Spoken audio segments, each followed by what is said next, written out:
Jóvenes, muy buenas tardes. Bienvenidos a la clase de Ciencias Sociales.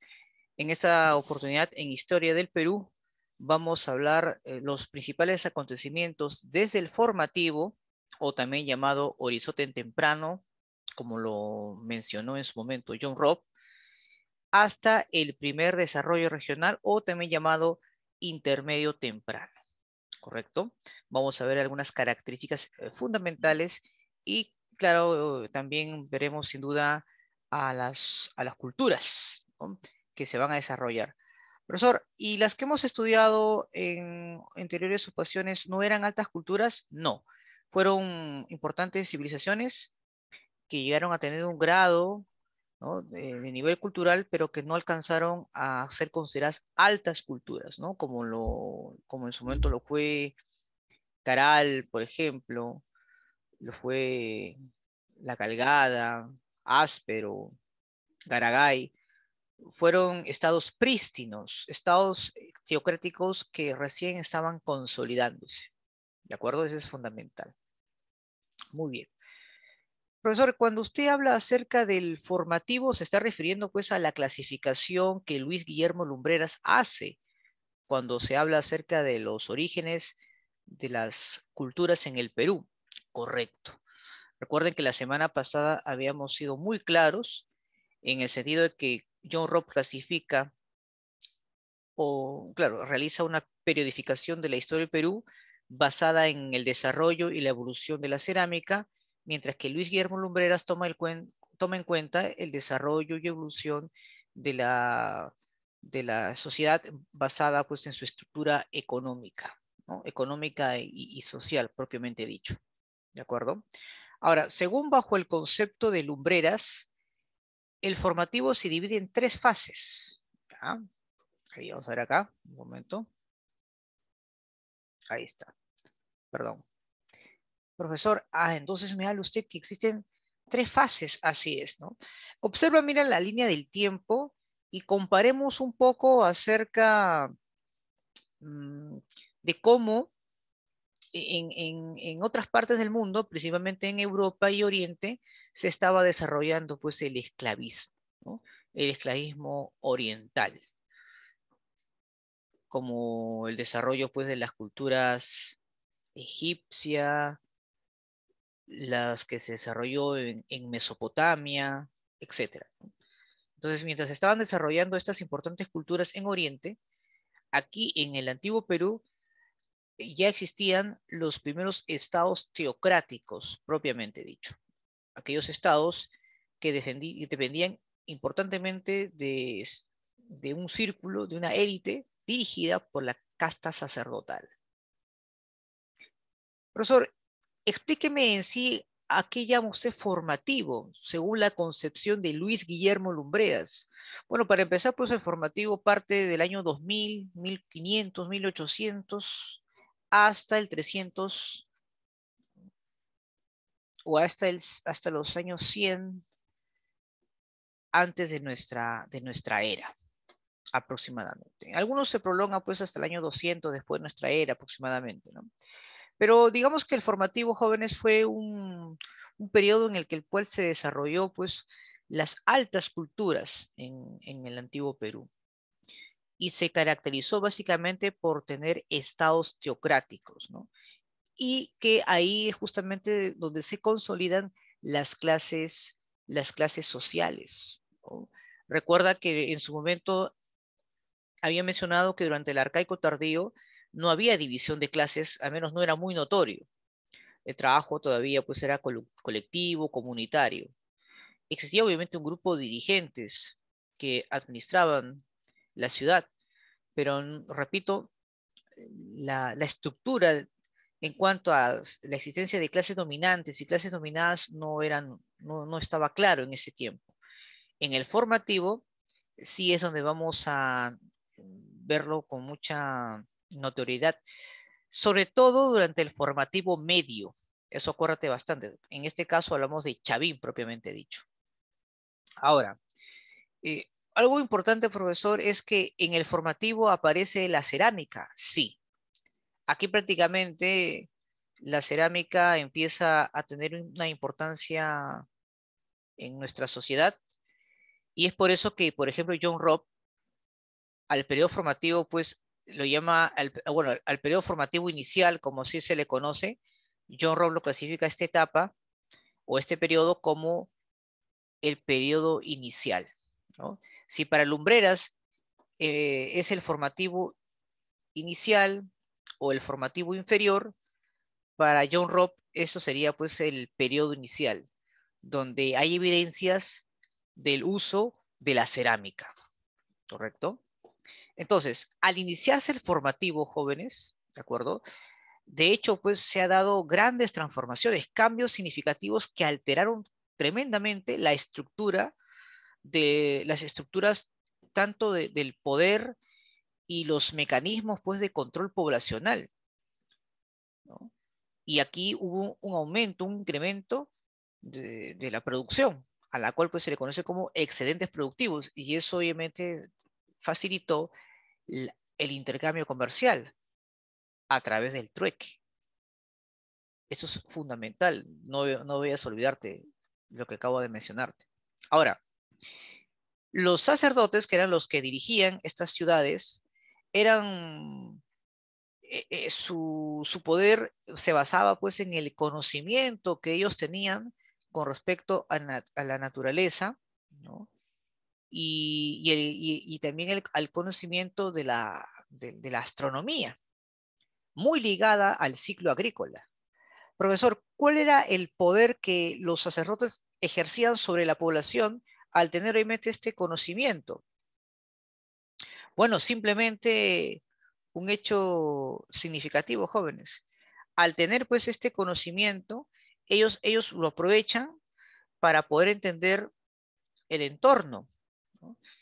Ellos vinculaban, por ejemplo, los desastres naturales con los castigos divinos. Como ellos conocían todo lo que podría suceder, ellos vaticinaban esa situación y por lo tanto, pues, la población estaba muy ligada, muy controlada debido pues a este conocimiento que tenían estos sacerdotes, debido a todo lo que ellos podían, repito, conocer sobre el entorno natural, ¿no? Sobre la naturaleza, los eclipses, las sequías, inundaciones, ellos conocían todo eso y podían prevenir. Y la gente, debido a ese poder que ellos consideraban divino, pues ofrendaban, ¿no? Realizaban importantes eh, obsequios a estos grupos de poder.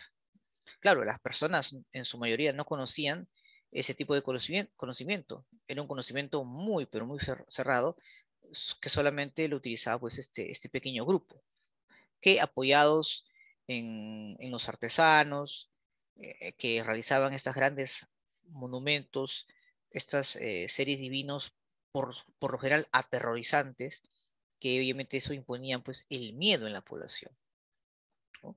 Y es un mecanismo que ha sido utilizado en diferentes momentos de nuestra historia, e incluso hasta el día de hoy, pero con otros matices, ¿no? Recuerden que la mejor manera para poder controlar una población es difundir el miedo y la desinformación. Es la mejor forma de poder, obviamente, controlar a la gente. Y ahora, pues, que se tienen las redes sociales, se tiene todo lo que tenga que ver con las telecomunicaciones, es mucho más fácil, ¿no? Desinformar y atemorizar, sin duda. Muy bien. Ahora, entonces, profesor, el temor de la población y la ira de los dioses aparentemente pues facilita pues este control ideológico que los sacerdotes van a imponer en estas ciudades, así es.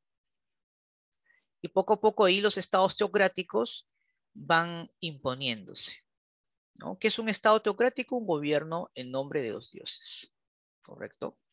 Ahora, el formativo inferior o inicial es donde justamente aparecen los primeros centros ceremoniales. Ahí tenemos pues a Kotosh, ya en su etapa de máximo esplendor. tenemos a Sechín, Cunturhuasi, Garagay, por ejemplo. Y de todos estos centros ceremoniales, el que más va a sobresalir va a ser sin duda Chavín.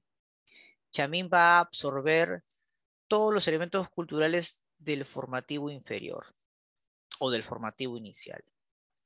Por eso se dice que hoy en día Chavín es la síntesis cultural que aprovechó enormemente los conocimientos de culturas anteriores a ella. Chavín está dentro de lo que es el horizonte medio, ¿no? Donde se forma pues el horizonte temprano, según John Robb, o también pues una cultura pan-andina, ¿no? ¿Por qué pan-andina? Porque va a expandir su influencia a diferentes lugares, ¿no? Tanto en la zona norte y sur, ¿no? Entonces, ese digamos es lo importante del desarrollo de esta gran cultura. Más bien ya en el horizonte superior, perdón, en el formativo superior o el formativo tardío, es donde pues aparecen culturas que en un inicio van a estar muy influenciadas por Chavín, pero que luego van a tener su propia autonomía y que van a dar paso al desarrollo de otras culturas con sus propias características, a la cual pues nosotros conocemos como primer desarrollo regional o también llamado intermedio temprano. Entre esas culturas puente, como así se les conoce, tenemos pues a Paracas. Hay que recordar que Paracas tenía dos fases, una bajo la influencia de Chavín, llamado Paracas Cavernas, y la otra fase era pues de plena autonomía. Hablamos pues en este caso de Paracas Necrópolis, ¿no? Pero habían otras culturas, repito, que van a servir como base para el desarrollo de otras culturas, una vez que la cultura Chavín pues entre en decadencia. Tenemos pues aquí a Pucará, tenemos a Salinar y Gallinazo, la cultura Vicus, etcétera. ¿Correcto? Muy bien. Entonces, este es importante siempre tener estos temas presentes para poder, obviamente, sin duda, entender con mayor notoriedad todo ello, ¿no? ¿Correcto? Para, digamos, tener una idea. Entonces, cuando hablamos de formativo, profesor, hablamos de tres fases, así es, formativo inicial o formativo temprano, que va pues entre los 2000 al 1500 años antes de nuestra era aproximadamente. Son llamados sociedades pre-Chavín. Entre los más importantes está Cunturhuasi, Sechín, Garagay, Cupisnique, etc. Y tenemos al formativo medio o también llamado síntesis cultural, que se va a dar entre los años 1500 y 300 antes de nuestra era, ¿no? Es la fase del formativo donde pues, se lleva a cabo el proceso de la síntesis y de la unificación cultural, que en este caso va a ser liderado por un nuevo centro de difusión religioso. En este caso hablamos de Chavín de Huántar, ¿correcto? Muy bien. Y por último tenemos al formativo final o tardío, que se va a dar pues entre el 300 antes de nuestra era y el 200 después de nuestra era aproximadamente, donde es un periodo donde estas sociedades van a empezar pues a ir abandonando, ¿no? Y desligándose de la influencia de Chavín para luego adquirir ciertas características culturales propias, ¿correcto? Y ahí está pues la cultura Paracas, Vicus, Salinar, Pucará, etcétera, ¿correcto? Eso no vamos a, no debes olvidarte. A ver, ahora muchos eran profesor, y de la cultura Chavín, ¿qué es lo que más me pueden preguntar? Bueno, debes entender lo siguiente, ¿no? Digamos que en el caso de Chavín es la primera cultura panandina, ¿correcto? Donde sus patrones culturales van a tener una importante influencia en una extensión inmensa. Y además debemos tomar en cuenta su arquitectura, ¿no? Todos sabemos que el Chavín de Huántar, que es el centro ceremonial más importante de esta cultura, se encuentra en la región de Ancash, ¿no? En el callejón de Conchucos, entre los ríos Moshna y Huachesca. fue descubierta por Julio César Tello. Y en cuanto a su arquitectura, diríamos pues que fue el centro político, fue de hecho, como mencioné hace pocos, Chavín de Huántar. Desde ahí pues controlaban otros centros ceremoniales, ¿no? Que en la cual pues utilizaban sin duda importantes esculturas para poder mantener este control ideológico sobre la población, ¿no? Ellos eran expertos en el trabajo de la piedra, ¿no? Lo que se conoce como la litoescultura, ¿no? Es una importante manifestación artística, pues que de hecho surgió con el propósito de controlar a la población. Y ahí pues la caracterización de dioses terroríficos, ¿no? Que tenían, que buscaban ese propósito, ¿no? Entonces ahí tenemos al lanzón monolítico, el obelisco Tello, la estela Raimondi, las cabezas clavas, por ejemplo. Lo que también nos van a preguntar de Chavín tiene que ver con la cerámica, jóvenes. La cerámica era monócroma, es decir, manejaban solamente un solo color, ¿no? Podía ser pues gris o negro, tenía pues una forma globular, ¿de acuerdo? Decoraciones incisas y con un asa o gollete, ¿no? Con un asa o gollete estribo, ¿no? Esa era la característica de la cerámica durante en este caso de la cultura chavín, ¿correcto?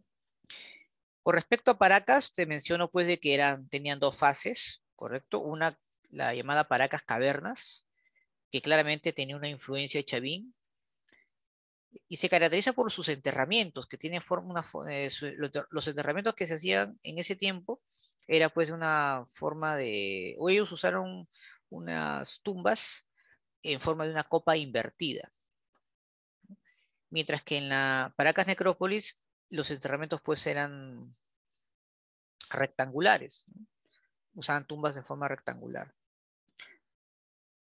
Ahora, una cosa es Paracas Cavernas en cuanto a textilería y otra Paracas Tricórpolis, también de esa misma actividad. Claramente hay una evolución importante. Por ejemplo, los mantos funerarios en Paracas van a tener cierta distinción, pero va a ser durante la fase necrópolis, donde claramente pues los tejidos van a ser excepcionales. Ahí utilizan pues algodón, lana de camélido, ¿no? Los mejores mantos la vamos a encontrar en esta cultura, en Paracas Necrópolis.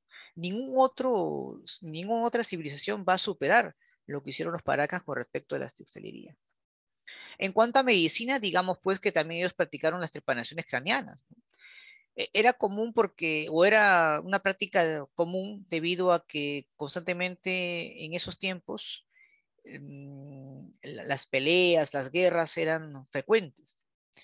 Y obviamente las trepanaciones pues cumplen esa función, ¿no? De tratar de aliviar las heridas del soldado, del guerrero en este caso, ¿no? Ellos también dominaron pues la famosa técnica de las deformaciones craneanas, ¿no? Que de hecho la razón principal por la cual hacían esas deformaciones era pues con un símbolo de estatus social, ¿no? Para distinguirse pues entre las principales sociedades que habían o existían en ese periodo, ¿no? Esa era la realidad, ¿no? Por la cual se deformaban los cráneos, ¿no? Para distinguirse pues del resto de la población. Básicamente los que hacían este tipo de formación eran las élites, ¿de acuerdo? Las élites. Ahora, mm, profesor, ¿eso es lo que de repente más podría destacar con respecto a la cultura paraca? Sí, básicamente eso es fundamental para que más o menos tengamos una idea de las diferencias que pueden darse, ¿no? Ahora, tanto Paracas como Chavín se basaba básicamente en una economía o se basaba pues en la agricultura intensiva, ¿no? Ellos se especializaban en ciertos cultivos. Ya en ese tiempo se utilizaban pues acueductos, canales de regadío que permitiesen la producción. En el caso de Paracas utilizaban otras técnicas justamente para poder aprovechar el agua y poder utilizarlo pues, su producción agrícola, ¿no? Ya que justamente en la región de Ica, que es donde se desarrolla Paracas, pues la presencia de lluvia no era constante, ¿no? Entonces, ese, digamos, era algo que para los antiguos Paracas pues no debería ser sin duda una preocupación, ¿no? Profesor, si Chavín es en un estado teocrático, ¿Paracas también lo era? Sí, ellos desarrollaron pues un gobierno teocrático, ¿no? Pero que en la fase final sí estaba bajo el control de una casta de jefes guerreros, a diferencia de Chavín que eran solamente sumos sacerdotes. Eso, digamos, es algo que no deberías olvidarte, ¿no? Ahora, en cuanto a la cerámica, Paracas era polícroma y utilizaban la técnica de la postcocción. No te olvides eso, ¿eh? La técnica de la postcocción. Y mientras que los entierros, como te mencioné hace poco, las tumbas pues eran en forma de una copa invertida. En cambio, en Paracas Necrópolis, la cerámica pues era monócroma, pero utilizaban la técnica de la precocción. Por lo tanto, pues una cerámica que tenía eh, mayor presencia y, y no era tan, no, duraba más que la cerámica en tiempos del periodo de las Paracas cavernas, ¿no? Por así decirlo. Y los enterramientos pues eran tumbas en forma rectangular, ¿no? Ese, digamos, era lo más importante, ¿no? Y lo que destaca sin duda, si los chavinoides destacaban en la litoescultura, los de Paracas destacaban en lo que era pues la textilería, ¿no? Sus mantos funerarios fueron sin duda impresionantes, pero destacan sobre todo en Paracas Necrópolis, ¿no? Eso también hay que aclararlo, ¿no? Y utilizaban pues las trepanaciones craneanas, que dan una especie de actividad o de intervenciones quirúrgicas, ¿no? Que lo hacían los antiguos eh, Paracas, en la cual consistían pues en perforar parte pues del cráneo, podían aliviar dichas lesiones y luego pues luego de poder en este caso mm, cubrir, ¿no? Las heridas que se habían dado, mayormente con lámina de metal, pues la gente sobrevivía en muchos casos, ¿no? Eso es algo trascendental y sorprendente. La gran mayoría de las operaciones o las operaciones en las cuales se realizaron eh, eh, una determinada población, pues en muchos casos logró pues sobrevivir, ¿no? Es algo que también es importante mencionarlo, ¿no? ¿Correcto? Muy bien, eso es con respecto pues a las culturas Chavín y Paracas, ¿no? Bueno, como ya las culturas empezaron a conocer bastante la forma como Chavín se desenvolvía en cuanto a su estructura económica y social y conocían pues qué mecanismos de control tenían sobre la población, muchas de esas que tuvieron una gran influencia de Chavín empezaron pues a independizarse, tenían a tomar pues su propia formación eh, política y van a dejar de tributar, van a dejar de ir a Chavín de Huántar como parte pues como parte de una ceremonia que era muy común en esos tiempos, ¿no? Prácticamente abandonan el templo de Chavín de Huántar, ¿no? Y ahí es donde empieza pues a tener un colapso. Y ahí es donde pues surge lo que conocemos como el primer desarrollo regional, ¿no? Que se va a dar pues entre el año 100 al 1000 después de nuestra era, a la cual John Robb lo llama intermedio temprano. ¿Qué características importantes, profesor, vamos a ver aquí sobre el primer desarrollo regional? Bueno, es un periodo donde se van a desarrollar estados cuya influencia regional con manifestaciones culturales propias es muy notorio en ese tiempo, ¿no? Son estados teocráticos militares, ¿no? Por si acaso, ¿no?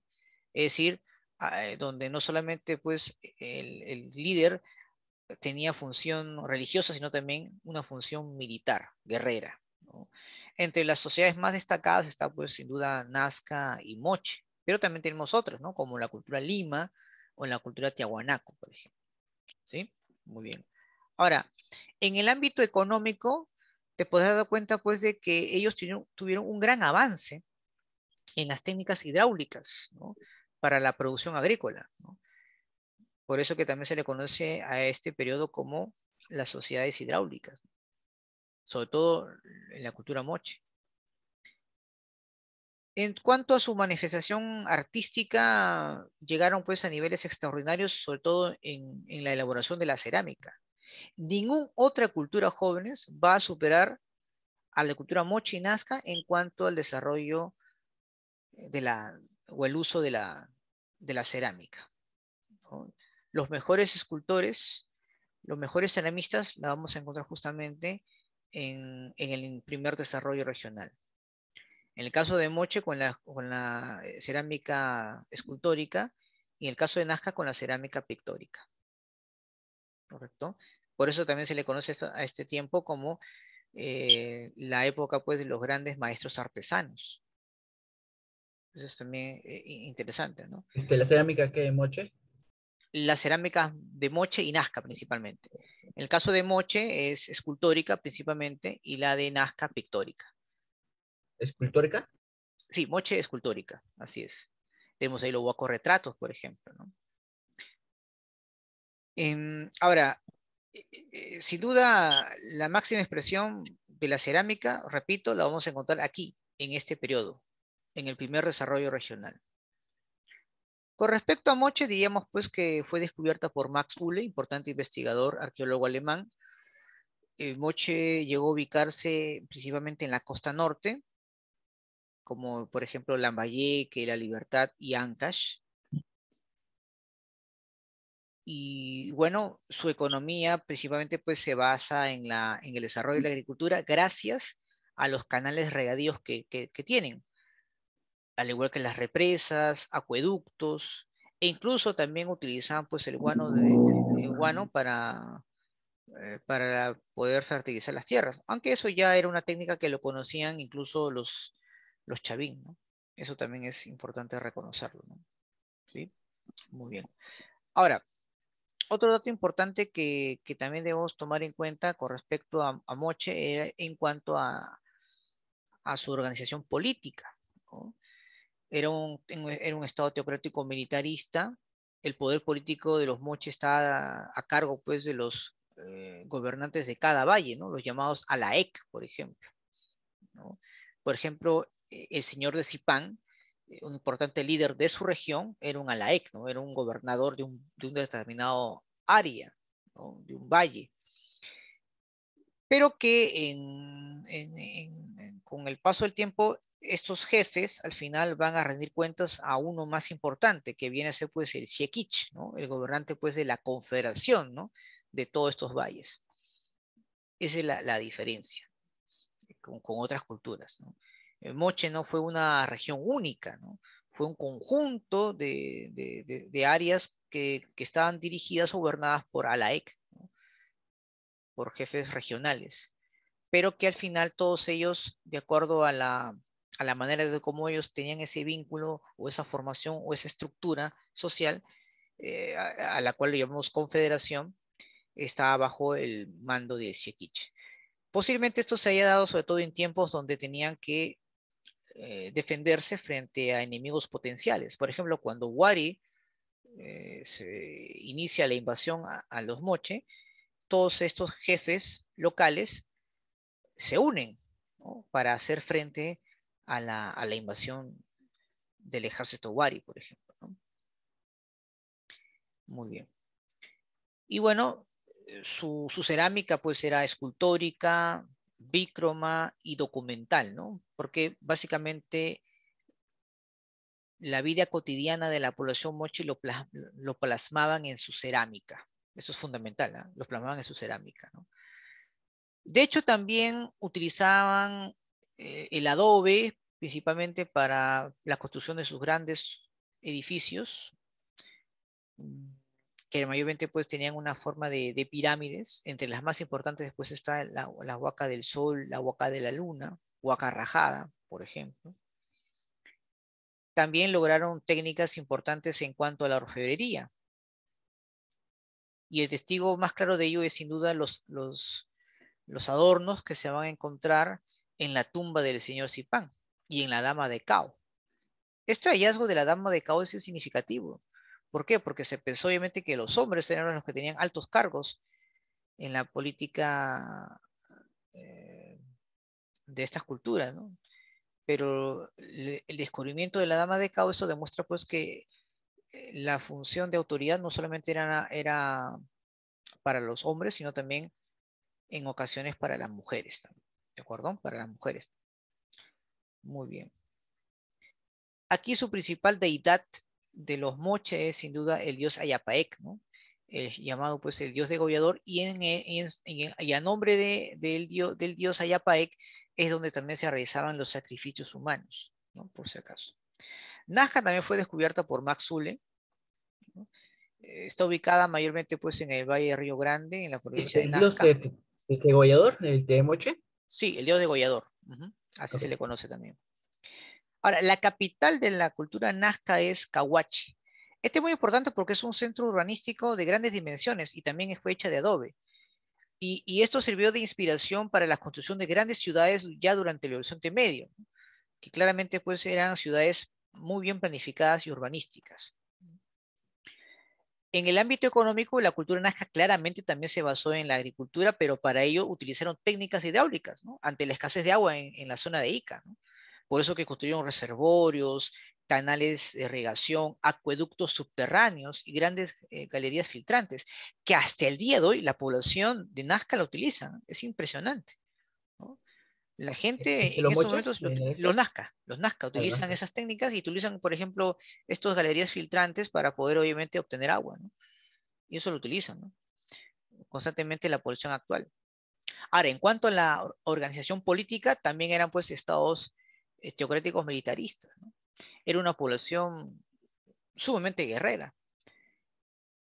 Por ejemplo, conocido es los famosos cabezas trofeo, por ejemplo, ¿no? Que eran cabezas modificadas que eran utilizadas pues, en ceremonias rituales, ¿no? Muchos de los guerreros nazcas utilizaban las cabezas de sus enemigos como un símbolo de poder. Y su principal deidad de los Nazca era el dios Con, ¿de acuerdo? El llamado el dios volador o el dios del mar. Y justamente en honor al dios Con es donde se realizan las famosas líneas de Nazca, aunque el término correcto es geoglifos, ¿no? ¿Qué son los geoglifos? Obviamente son enormes figuras trazadas en la tierra, en este caso en las pampas de Nazca, ¿correcto? Se ha dicho pues distintas versiones, ¿no? Con respecto a cuál fue el propósito de esas líneas, ¿no? María Reich, por ejemplo, tenía una postura, Paul Kosok otra, pero al final la versión que más se considera acertada es la postura de María Rostorovsky, ¿no? Que mayormente pues la línea Nazca mayormente fue realizada con un fin ceremonial en honor pues al dios Con, ¿no? Al dios volador.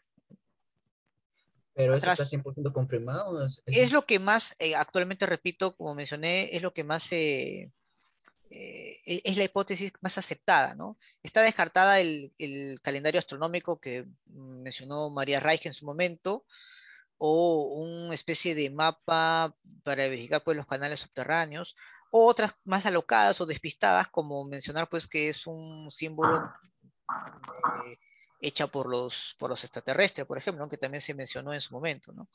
Lo más acertado es justamente que fue realizada con un fin ceremonial en honor pues al dios Con.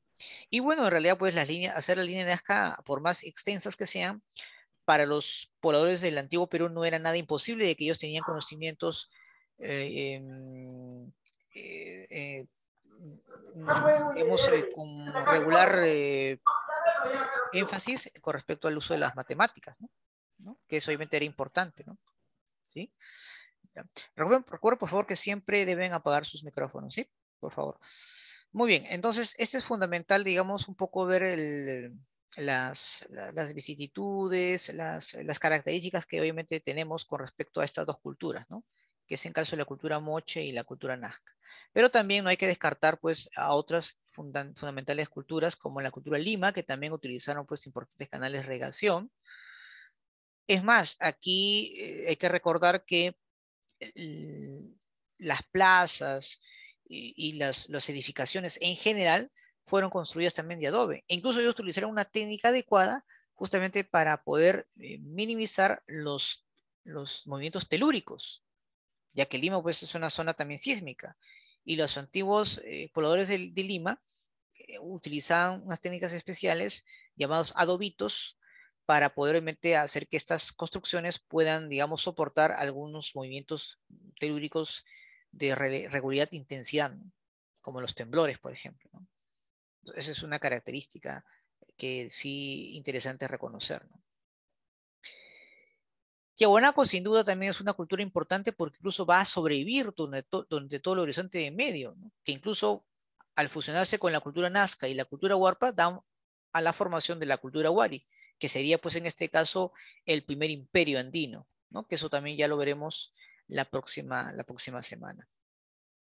¿Dónde se desarrolló básicamente la cultura de Tiahuanaco, profesor? En la meseta del Callao, ¿no? Todo en la zona de todo, mayormente en la cuenca del lago Titicaca, que pertenece actualmente pues a Bolivia, ¿no? Y parte del Perú, del sur peruano, ¿no? En realidad pues la cultura de Tiahuanaco abarcó tres países, ¿no? El sur peruano, Bolivia y el norte de Chile. Y la capital pues va a ser Taipicala. Este es interesante Taipicala porque de ahí justamente se da el origen de los incas, ¿no? Recuerden que los incas no provienen del Cusco, ellos migran. ¿Y de dónde migran? Del altiplano. ¿Exactamente dónde? De Taipicala. De Taipicala migran primero hacia el lago Titicaca y luego del lago Titicaca migran hacia el Cusco, ¿no? Y ahí es donde fundan la ciudad, porque incluso no existía Cusco durante el desarrollo regional, ¿no? Esa zona se conocía como Acamama, ¿no? Ese era el nombre original del Cusco primitivo, ¿no? Antes de la llegada de los incas, el Cusco se llamaba Acamama y ahí habitaban importantes etnias, ¿no? Los aguaceras, los pocres, los lares, etcétera. ¿Correcto? Muy bien. Algo importante también que debemos destacar de la cultura de Tiahuanaco es que ellos manejaban lo que se conoce como el control de los pisos ecológicos, ¿no? Para poder diversificar la producción. Es decir, aprovechaban los recursos que había en la costa, en los Andes y en la Amazonía. Y utilizaban técnicas importantes como los guaruguaro o los camellones, que eran nada más y nada menos que chacras elevadas para proteger pues los cultivos de las inundaciones o incluso de las bajas temperaturas que se daban justamente en esta zona. Esa era obviamente una técnica que utilizaban adecuadamente. Y bueno, en el caso de Tiahuanaco también, pues políticamente hablando, era un estado teocrático colonizador, ¿no? En cuanto a la cerámica, ellos utilizaban pues los vasos ceremoniales llamados los queros, ¿correcto? Que eran mayormente pues de cerámica, ya que los queros que los incas luego van a implementar es de madera, ¿no? Pero los queros es de la cultura de Tiahuanaco, ¿correcto? Y también destacaron bastante en cuanto a la arquitectura y la escultura hecha de piedra, ¿no? Muy similar a los de Chavín. Entre lo más resaltante, por ejemplo, está pues la escultura o la portada del Sol, por ejemplo, el monolito de Bennett, por ejemplo, también, que es también conocido. Ahora, profesor, ¿es verdad que ellos deshidrataban sus alimentos para poder preservarlas? Claro. Tenemos, por ejemplo, la carne que era deshidratada, esa carne deshidratada que podía durarte pues por varios meses se llama el charqui. Y hasta el día de hoy, pues la gente utiliza esa técnica para poder, obviamente, preservar sus alimentos, ¿no? La papa también era deshidratada y de ahí pues nacía el chuño. ¿Y quién no utiliza chuño para poder realizar pues, para sus alimentos, sí o no? Por ejemplo, tú te haces el pollo broster pues se mete con el chuño, ¿no? Para que así salga pues el pollo bien crocante, por ejemplo, ¿no? Entonces, esas eran las técnicas que utilizaban pues los antiguos peruanos, ¿no? Los antiguos pobladores de estas tierras, de los Andes centrales, ¿no? Porque hay que recordar pues que los pobladores pues no solamente provienen del actual Perú, sino también pues de Bolivia principalmente, ¿no? Perú y Bolivia tienen un lazo histórico interesante, ¿no? Que data pues de miles y miles de años inclusive, ¿no? Y su principal deidad va a ser pues el dios Huiracocha, que luego los incas lo van a adoptar, pero que después van a imponer pues su propio dios, ¿no? Que es el dios Inti. Este dios Huiracocha también se le conoce como el dios de las varas, justamente porque va a tener pues a sus lados unos báculos que les representan pues a su poder, ¿no? Muy bien. Entonces interesante, ¿no? Ver cada una de estas culturas cómo van a ir desarrollándose. La cultura alemana, repito, no se queda muy atrás, es un importante periodo donde también desarrollan importantes actividades, ¿no? hay que recordar pues que la cultura de Lima se desarrolló en tres principales valles, ¿no? El valle del Rímac, que es el valle en la parte centro, en el norte pues está el valle del río Chillón y el valle del río Lurín, ¿no? En la zona sur, ¿no?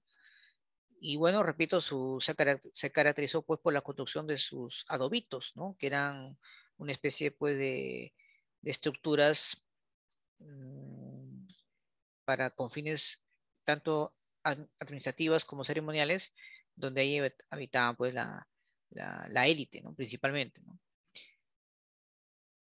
Entre estas importantes obras arquitectónicas está pues Huaca Puyana, la Huaca Buyamarca, el complejo de Maranga, que ustedes, si tienen la oportunidad, pueden ir a visitarlo, ¿no?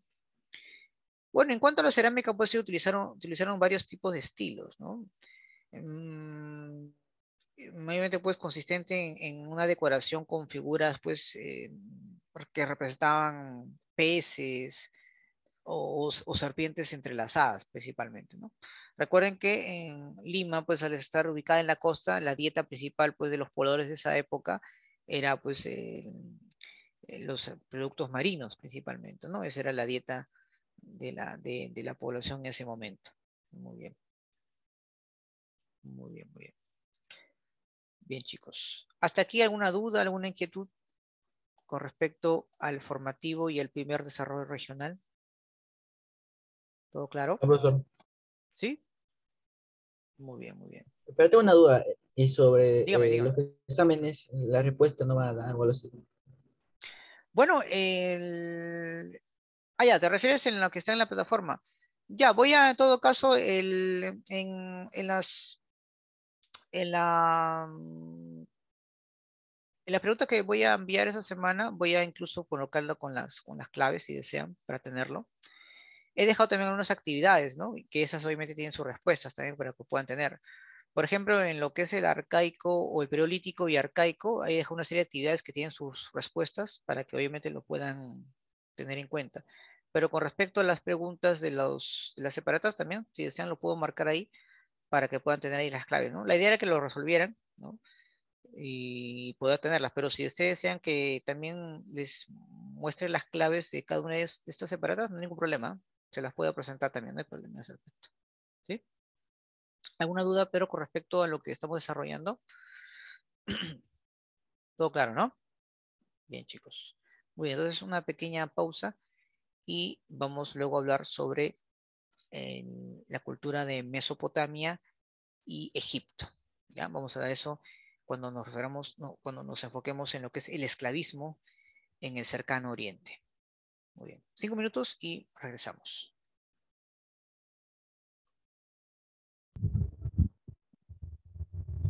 Bien, continuando con la clase del día de hoy. Vamos ahora, pues, en esta oportunidad, en Historia Universal, a hablar sobre las culturas de Mesopotamia y Egipto. Pero antes quisiera darlos a conocer un poco en qué momento, pues, pasamos de la comunidad primitiva al esclavismo, ¿no? Este esclavismo mayormente desarrollado en Oriente. Bueno, muchos investigadores consideran pues que van a haber ciertos elementos que van a permitir el desarrollo de las grandes civilizaciones. Principalmente hablamos de la agricultura, la ganadería, el desarrollo de otras actividades como la metalurgia, por ejemplo, em, las manifestaciones religiosas que van a servir junto con la aparición de los ejércitos para el control de la población, ¿no? Tanto la religión, es decir, el control ideológico, como el ejército, van a ser instrumentos importantes de control sobre la sociedad, ¿no? Recuerden que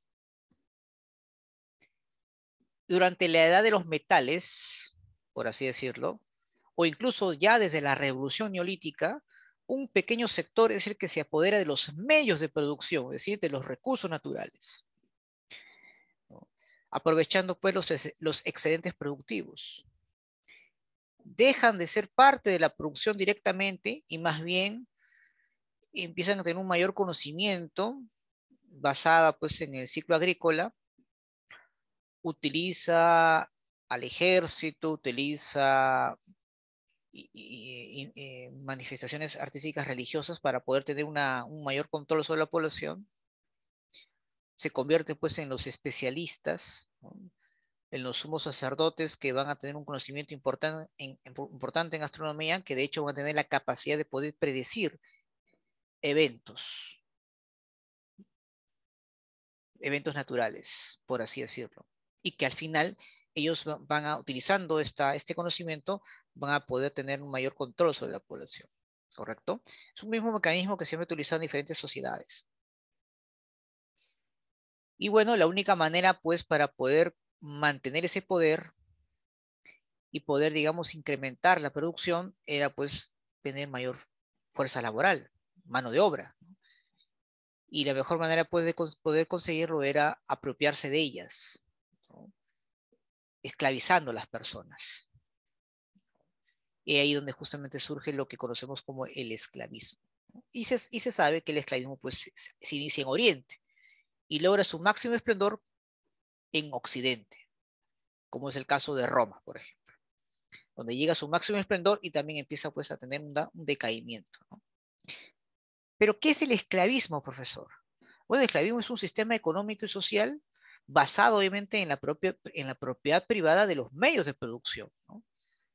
En este caso hablamos pues de las tierras, las herramientas, el conocimiento, la tecnología y los esclavos. El esclavismo pues es la primera forma de explotación que el ser humano realiza. En este sistema, un grupo reducido de seres humanos, ¿no? O un importante grupo de personas son consideradas pues unas mercancías. Y recuerda que en economía, ¿qué cosa era una mercancía? Una mercancía pues era cualquier objeto que tiene un precio, ¿correcto? Muy bien. Entonces, los esclavos en este caso pues solo se obtienen de ellos por su fuerza de trabajo, ¿no? Y era necesario pues que sobrevivan para seguir obviamente produciendo. Ahora, muchos eran, profesor, ¿y por qué no era conveniente para el esclavista criar a los hijos de los esclavos para que luego ellos fuesen esclavos? Por una sencilla razón, no era conveniente porque ese tiempo que va a tener que darse hasta que sea adulto, pues sería perjudicial para sus intereses, ¿no? Por eso era necesario pues tener esclavos adultos para que pudiesen trabajar y tratar de mantenerlos a base de alimentos y de esa manera pues seguir produciendo. Ahora, el esclavismo, jóvenes, no viene pues de golpe, es decir, no reemplazó de manera inmediata a la comunidad primitiva, eso no fue así, ¿no? Ningún sistema o modo de producción viene así, ¿no? A sustituir al anterior sistema de manera rápida, ¿no? Todo eso es un proceso gradual. Hay que recordar pues que incluso durante el desarrollo del esclavismo, ambos sistemas convivían, tanto la comunidad primitiva como el esclavismo propiamente dicho, ¿no? Claro que uno de ellos estaba en caducidad y el otro estaba en surgimiento. Lo curioso es que cada sistema o modo de producción nace de las entrañas del anterior sistema. Es decir, cuando el esclavismo nace, surgió justamente al interior de la comunidad primitiva. Cuando nació el feudalismo, justamente se originó al interior del esclavismo. Y lo mismo sucedió pues cuando se dio a conocer el capitalismo, ¿no? Que se origina al interior del feudalismo. Eso es algo interesante que hay que recordarlo siempre, ¿no? Cuando hablamos de los modos de producción o, en este caso, el sistema económico social, ¿no? Que estamos estudiando en estos momentos, que es el esclavismo. Muy bien, claro, entonces, y bueno, en este caso, pues las primeras sociedades esclavistas aparecen durante la edad de los metales. Pero como yo les mencioné la semana pasada, esta periodificación de la edad de piedra y edad de los metales, pues no eran tan propicios para todo el mundo porque su desarrollo fue distinto, ¿no? Pero sí para Europa, ¿no? Pero sí para Europa. Entre estas sociedades esclavistas está pues Mesopotamia, Egipto, Creta, y en el caso de la India y China tenían un esclavismo pues un poquito, eh, digamos, un esclavismo eh, colectivo estatal, podría así decirlo, ¿no? En el caso de Egipto y también, y Mesopotamia, sí, ¿no? Algo, eso tienen en común, porque en caso de Atenas y Roma, por ejemplo, el esclavismo mayormente pues no era estatal, sino era un esclavismo privado, ¿no?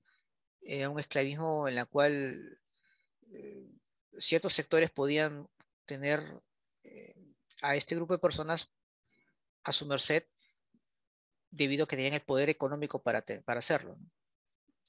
Eso es algo también que no debemos olvidar, ¿no? Pero, ¿a qué se refiere estatal? O sea, que toda Que la población pertenece al tenga control Estado. sobre los esclavos. Sí, los esclavos pertenecen al Ah, el Estado, Estado no, nomás. ajá, no El tema personas privado. particulares, ujú, no personas particulares. Ok. Esa es la diferencia. Ujú. Y bueno, como justamente mencioné, a pesar de que el esclavismo se estaba dando, se estaba desarrollando en estos pueblos, aún todavía pues se mantenía la comunidad primitiva, es decir, todavía habían lazos comunales, ¿no? Eso es también importante recordarlo. Por ejemplo, las pirámides de Egipto, muchos pensaron que eran los esclavos los que realizaban el trabajo, pero no, se ha demostrado que eran personas especialistas, ¿no? En construcción, que los cuidaban muy bien a sus trabajadores para la construcción de estas pirámides, ¿no? Y eso se demuestra en los huesos, en los hallazgos arqueológicos que se han encontrado, donde se les curaban sus heridas, era bien tratado, porque consideraban pues que eran personas especiales para poder desarrollar tremendas obras monumentales, como el caso de las pirámides, por ejemplo, ¿no? Entonces, aún todavía pues se mantenían esos lazos, ¿no? De comunitarios, aún todavía, ¿no? Incluso en la antigua Roma también, ¿no? Por ejemplo, durante el primer periodo de la historia romana, que es la, el periodo este de la monarquía, aún todavía pues en sus inicios se mantenían relaciones comunitarias. Ya en tiempos de la República es donde el esclavismo pues se impone, ¿no? Como sistema genérico, ¿no? Como sistema económico y social, por ejemplo, ¿no? Pero eso es lo interesante, ¿no? Ahora, ¿cuáles son las características, profesor, del esclavismo? Bueno, es un sistema que de hecho va a ser protegido por el Estado es el que garantiza que el esclavismo sobreviva, ¿no? Es un Estado esclavista y que va a utilizar leyes, normas, justamente para poder consolidarlas, ¿no? Y además utiliza pues la religión y a las milicias como instrumentos de sometimiento, ¿no? Y eso hizo pues que el esclavismo se mantuviera pues por mucho tiempo, ¿no? Los esclavos propiamente eran propiedad de los seres humanos, de hombres libres, en este caso, perdón, ¿no? Los esclavos pertenecían a hombres libres, o en este caso en Oriente, al Estado, ¿no? Al Estado. Y bueno, pues el esclavo pues, se ve obligado a realizar trabajos forzosos, ¿no? Eh, no es dueño ni de su fuerza de trabajo porque no depende de él si quiere dejar trabajar, sino depende de otros, y tampoco es dueño de su propia vida, ¿no? Y muchos de esos esclavos mayormente pues, fueron adquiridos en las guerras, ¿no? De expansión, y son adquiridos o son vendidos en los mercados, ¿no? Claro, vendidos en los diferentes mercados. Pero que recordar pues que también uno podía ser esclavo por deudas, ¿no? Eso se vio bastante en Atenas, por ejemplo, ¿no? Antes que se hicieran una serie de reformas, antes pues una persona también podía ser esclavizada por no pagar sus deudas, por ejemplo, ¿no? Muy bien. Entonces, esas serían algunas características que debemos recordarnos sobre el esclavismo, ¿ya? Muy bien. Y eso me hace recordar algo interesante sobre las características de la sociedad, ¿no? Según Marx, la sociedad está dividida en dos: la infraestructura, que es la parte económica, en este caso hablamos de los modos de producción, y la superestructura, que es la que defiende a la infraestructura, ¿no? La que hace la que cambia o la que mantiene obviamente a la infraestructura, ¿no? Es la que defiende, la que garantiza, ¿no? Que se dé. ¿Por qué lo menciono? Porque a veces todavía tenemos esta idea de que la parte política es la que va a hacer el cambio. No. La política, los gobiernos, el Estado, las normas, están para defender el sistema, no para cambiarlas, ¿no? Si queremos cambiar la estructura económica del país, eh, o en este caso, claro, si queremos realmente hacer esos cambios, tienen que ser pues las mismas fuerzas productivas las que hagan ese cambio, ¿no? No puedes pedir al Estado o al gobierno o a las normas o leyes que la cambien, porque esas están para defenderlas. Eso es algo que también deben entender las personas, ¿no? Los gobiernos, el Estado no cambia la estructura económica. La estructura económica cambia y con ella cambia la superestructura, que viene a ser pues la política, el Estado, las normas, las leyes, etcétera, ¿no? Eso también es algo que debemos aclarar con respecto al tema de la sociedad, ¿no? Muy bien, vamos entonces ahora a hablar sobre Mesopotamia, chicos. Vamos a ver acá. Disculpen.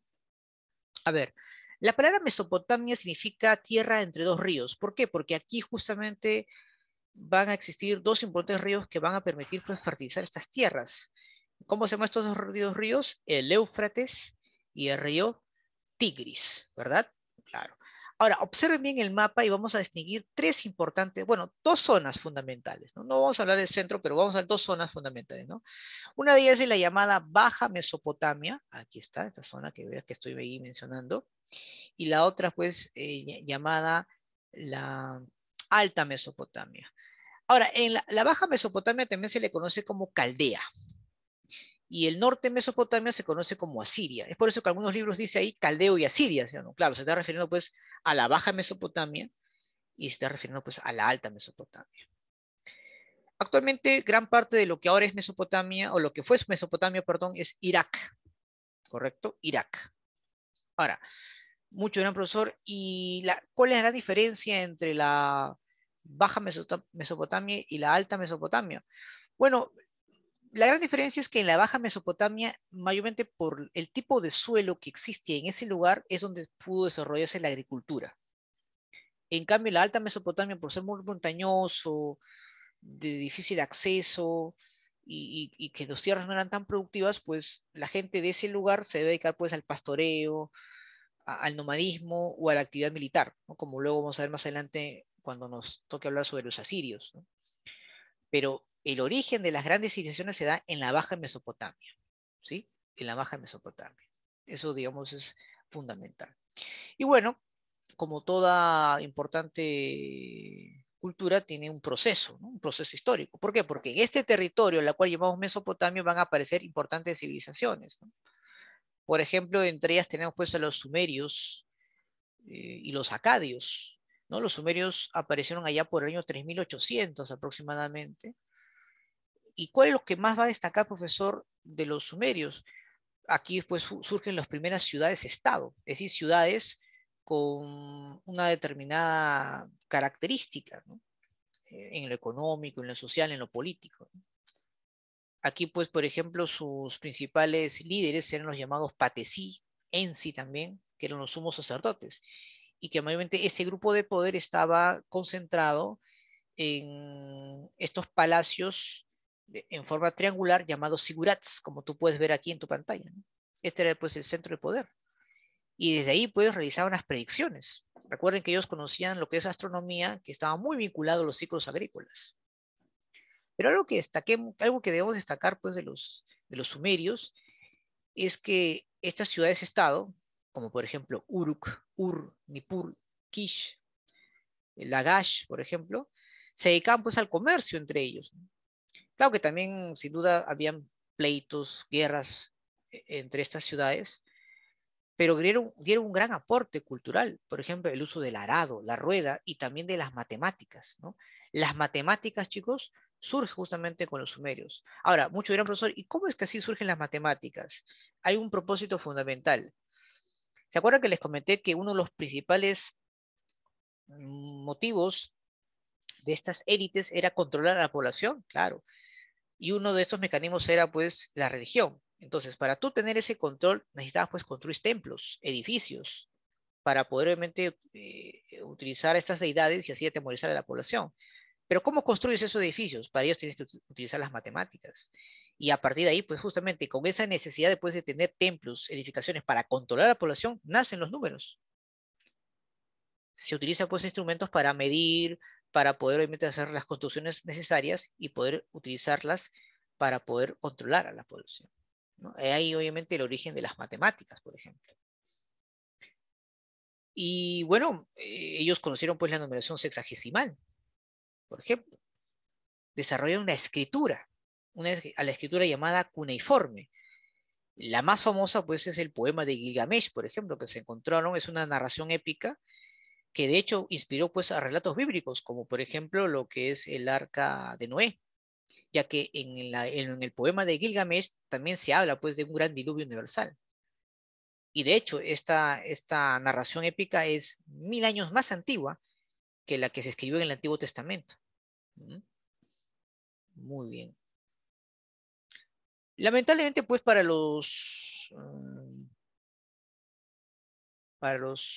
sumerios van a sufrir una invasión por parte de los acadios, allá por el año 2300 aproximadamente.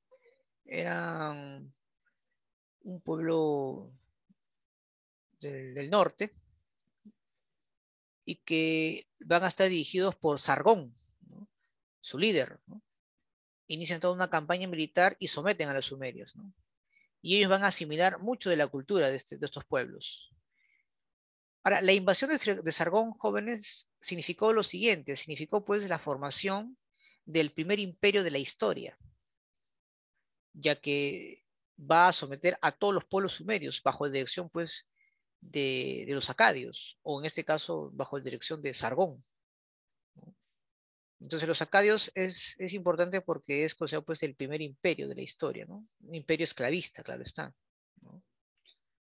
Pero tras la muerte de Sargón, lamentablemente pues los sucesores no van a mantener este poderío y se van a dar pues una serie de rebeliones, no solamente por parte de los sumerios, sino también de otros pueblos foráneos, ¿no? Como los gutis, por ejemplo, que era un pueblo montañés que también obviamente logra invadir estas tierras, ¿no?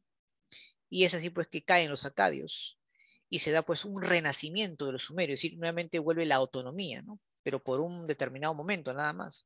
¿Por qué, profesor? Porque luego nuevamente los amorreos, que son también, que son de estos lugares, van a controlar toda la Baja Mesopotamia, formándose un nuevo imperio, el Imperio Babilonio, cuyo gobernante más destacado va a ser Hammurabi. Él, justamente, Hammurabi es el primero que une la Baja y la Alta Mesopotamia e impone un dios principal, el dios Marduk, ¿no? Repito, como su deidad más importante. Pero ¿cuál es lo importante o lo más destacado de Hammurabi, profesor? Lo más destacado de Hammurabi, pues, es que él establece el código de Hammurabi, ¿no? También conocido como el código, perdón, como la ley del talión, ¿no? Ahora, el código de Hammurabi, jóvenes, es un conjunto de leyes, ¿no? Que mayormente se enfatiza en tres elementos fundamentales: el comercio, la propiedad privada y la familia. Aquí claramente estas normas eran necesarias para defender el sistema esclavista, para defender a los grupos de poder. ¿Por qué, profesor? Porque los castigos eran muy distintos, ¿ah? En el sentido, por ejemplo, un hombre libre y poderoso, el castigo era mucho menor al que se recibía, por ejemplo, un esclavo, por ejemplo. Eso también es conocido, ¿no? Es más, en este código de Hammurabi, aquí pues prácticamente se dividían a los seres humanos en tres categorías, ¿no? Los nobles, las personas libres y comunes, que se llegaban a diversos oficios, y los esclavos. Ahora, cuando Hammurabi muere, el imperio pues empieza a colapsar, ¿no? Se produce pues una serie de levantamientos e invasiones de otros pueblos, ¿no? Incluso militarmente más preparados, como por ejemplo los casitas. Los casitas son un pueblo que viene del extremo oriente, que cuando llegan a Mesopotamia, pues acaban con el imperio babilónico. ¿Y por qué, profesor? Porque ellos tenían una gran ventaja en el uso del carro de combate, tirado por caballos, y además porque utilizaban armas de bronce, perdón, armas de hierro, disculpen, ¿no? Armas de hierro, algo que los babilonios no conocían. Entonces ahí viene la primera incongruencia, pues, de la edad de los metales, como les mencioné, ¿no? Los babilonios, incluso en tiempo de los sumerios, conocían la escritura, pero no conocían el hierro. Sin embargo, ¿qué no dice la línea del tiempo tradicional? Que primero son la edad de los metales y después viene la escritura, ¿sí o no? Claro, pero acá fue al revés. Claro, porque obviamente, repito, esta periodificación de la edad de los metales, de la edad de piedra, se ajusta a Europa, pero no al resto de los pueblos. Pero para colmo de males, aparte de sufrir la invasión de los casitas, también sufre la invasión de otros pueblos, los hititas, que ellos siempre empleaban mayormente armas de hierro. Y prácticamente pues el imperio babilónico se disuelve y surgen pues pequeños reinos por mucho tiempo. Hasta que más o menos, allá por el año 1400, un pueblo del norte que antes pues estaba sometido por la cultura, por Babilonia, por ejemplo, van a empezar pues a asimilar mucho de los casitas, de los hititas, sobre todo en el uso de las armas hechas de hierro y el carro de combate. Y ahí donde empezaron pues a expandir su dominio, no solamente en el alto y bajo Mesopotamia, sino también su poder va a expandirse más allá de esas áreas, de esas zonas. Incluso se va a atrever a pelear con otra gran potencia militar de esa época, como es el caso de los egipcios, por ejemplo. El gran artífice de esta expansión militar, o uno de los principales artífices de la expansión militar de los asirios, es Sargón II, ¿no? Que unifica toda Mesopotamia bajo el control de los asirios. Pero el imperio asirio va a lograr pues su mayor esplendor con Asurbanipal, donde no solamente controla, repito, toda Mesopotamia, sino también toma control de Siria, Palestina, e incluso pues invade Egipto. Y este emperador manda construir la gran biblioteca de Nínive. Nínive pues es la capital, ¿no?, del imperio asirio. ¿Cuál es lo característico por eso de los asirios? Que ellos crearon un poderoso ejército, jóvenes, e incluso utilizaron o emplearon métodos crueles y de terror, ¿no?, contra sus enemigos. Es decir, lo que se conoce hoy en día como una guerra psicológica, ¿no?, que prácticamente atemorizaba al enemigo antes de iniciar un enfrentamiento, ¿no? El imperio sirio cae justamente porque Nabopolassar, que era pues rey de los babilónicos, quería recuperar ese poder perdido y se une a Ciaxares, que era el rey de los medos. Estos juntan, forman una alianza, ¿no?, unen sus ejércitos y destruyen la capital del imperio asirio, Nínive, allá por el año 612 aproximadamente. Y ahí se da pues lo que se conoce como el renacimiento del imperio neobabilónico. Hay un dominio pues territorial por parte de los caldeos, cuyo principal emperador va a ser Nabucodonosor II, quien de hecho va a emprender importantes campañas militares contra Egipto, toma Jerusalén y prácticamente gran parte de esa población hebrea es anexada, es obligada a migrar hacia, hacia el, hacia el imperio babilonio, ¿no? Acá pues se produce pues el cautiverio de los hebreos en Babilonia. Pero Nabucodonosor II también se caracteriza por haber mandado construir una de las más grandes maravillas del mundo antiguo, los jardines colgantes de Babilonia.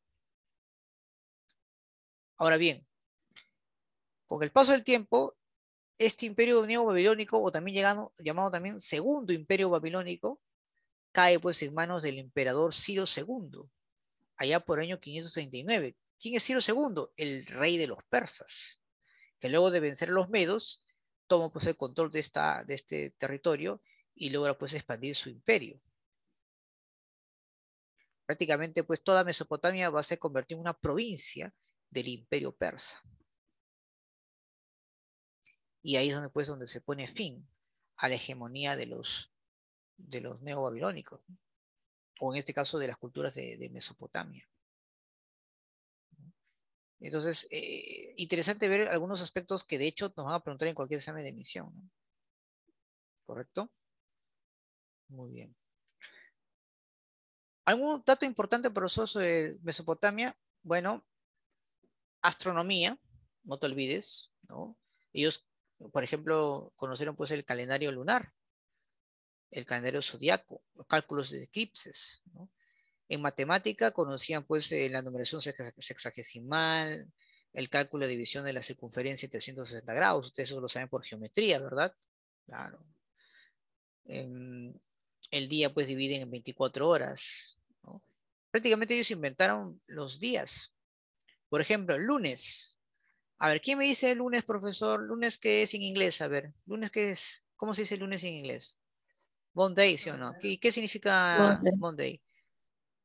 Día de la luna, ¿no? Moon, Mm, ¿no? Día de la de la luna, luna. claro, ¿no? Martes, día de Marte, ¿no? Mercurio, Júpiter, Saturno, ¿sí o no? Claro.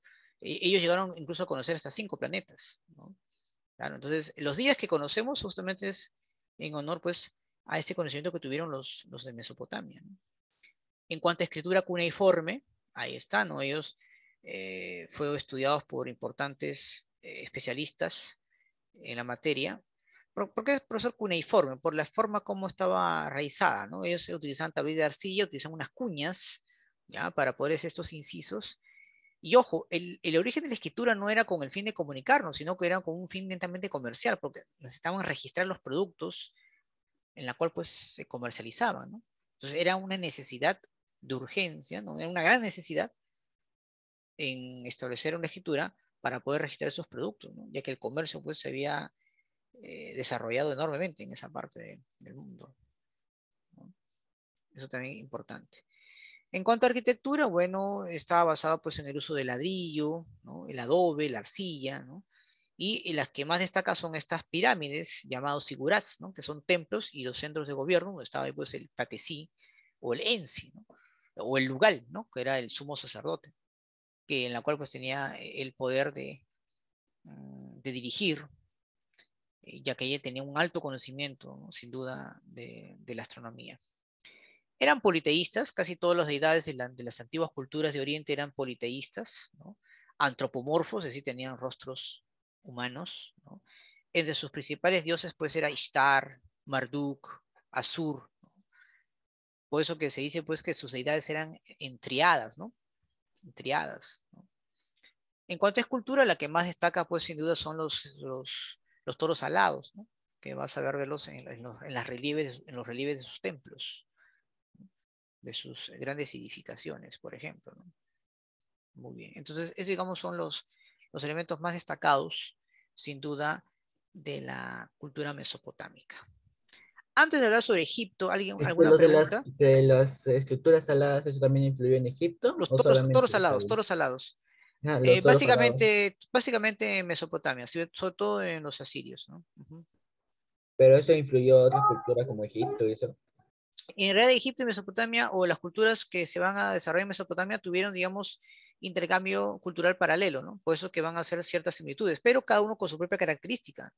Por ejemplo, en Mesopotamia las construcciones mayormente eran de arcilla o adobe, o de ladrillo, porque las canteras mayormente estaban ahí, en esta zona, y por la cual podían construir.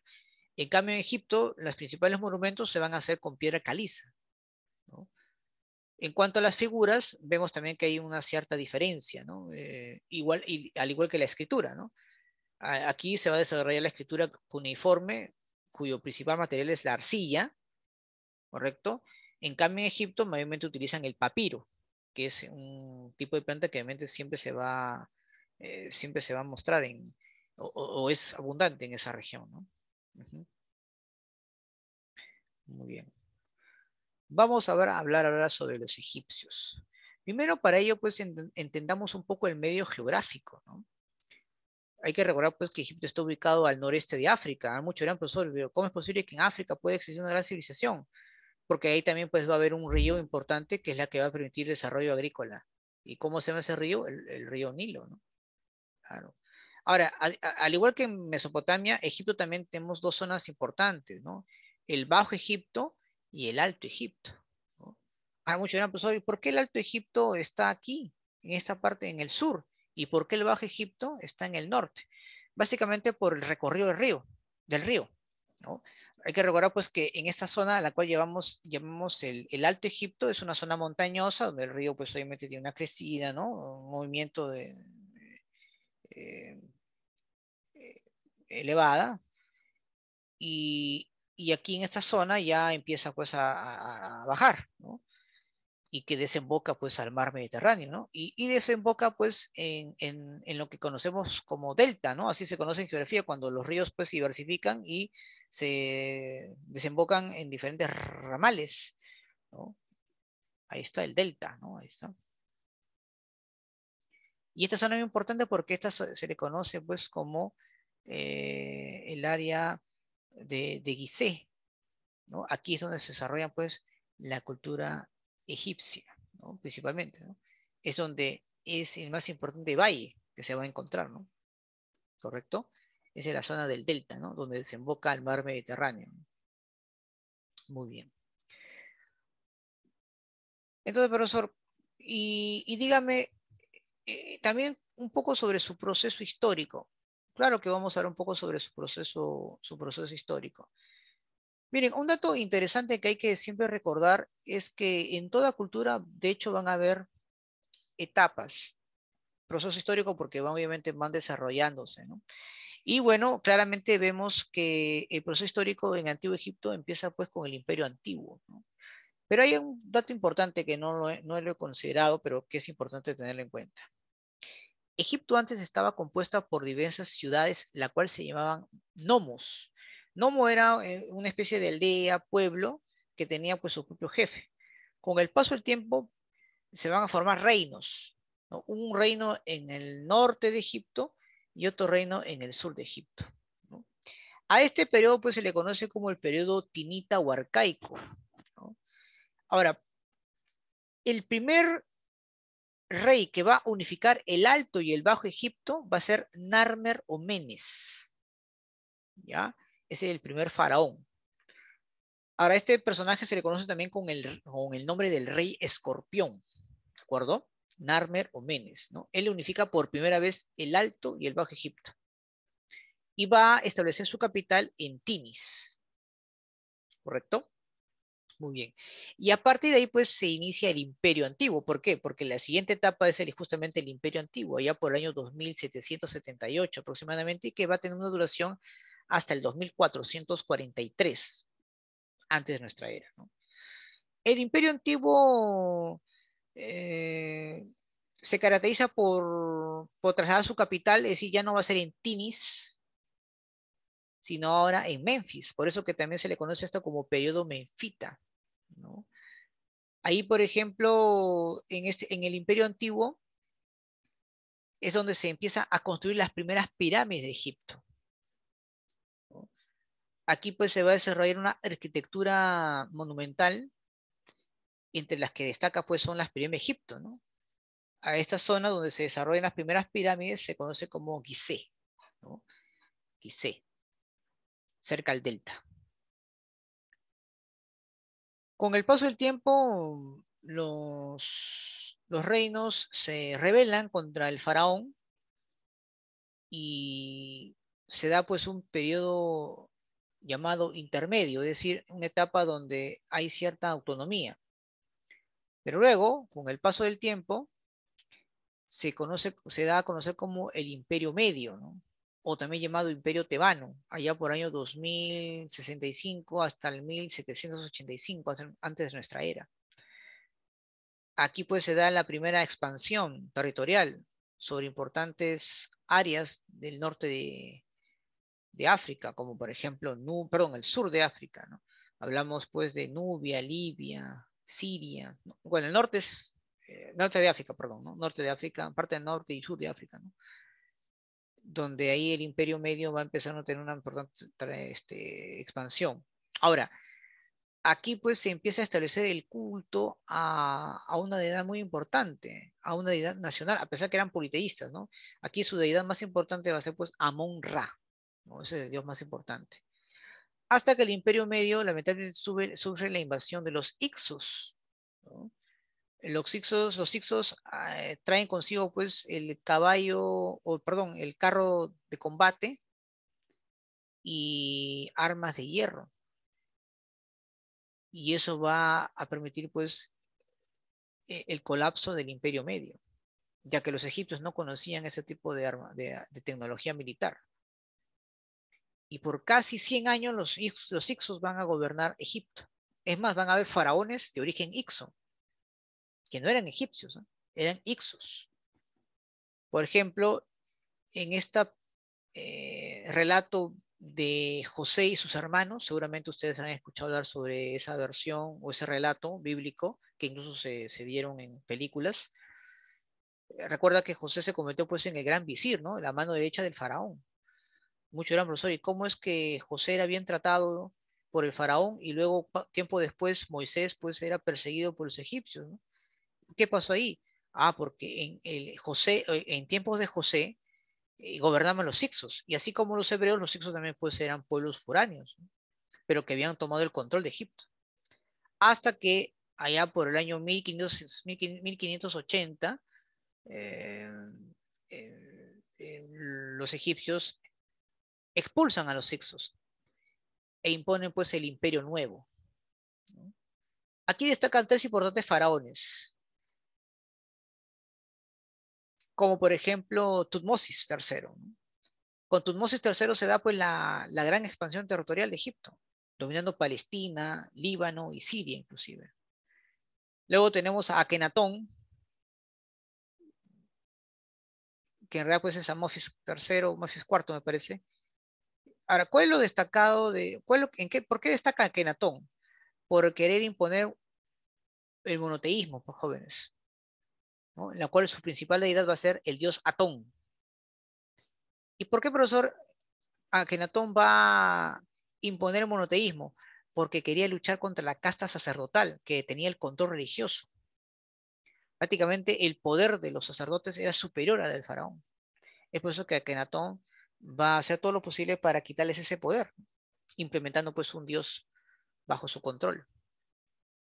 Eso me hace recordar mucho a lo que hicieron las iglesias nacionales contra la iglesia católica, ¿no?